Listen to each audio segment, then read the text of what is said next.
May trouble na naman tayo sa hoistable car deck. Kung makikita nyo yung panel na yan, hindi nila maibaba.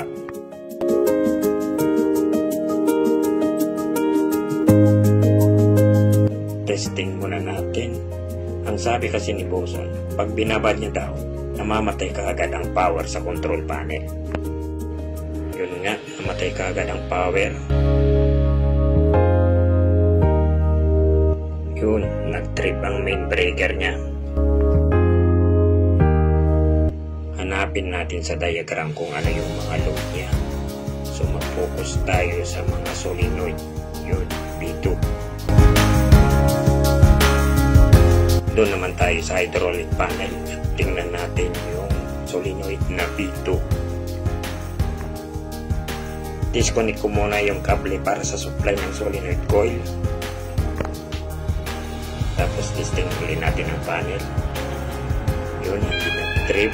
Ibig sabihin ang problema doon sa may hydraulic side. Check natin ang solenoid coil kung may ground. Ayos naman yung dalawang coil. I-connect ulit natin yung mga tinanggal natin na mga wires at i-testing natin na hindi naka-plug sa solenoid coil.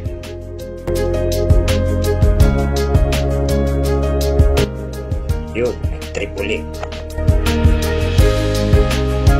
Tinanggal ko yung isang connection ng isang coil. At yun nga, yun sira yung isa.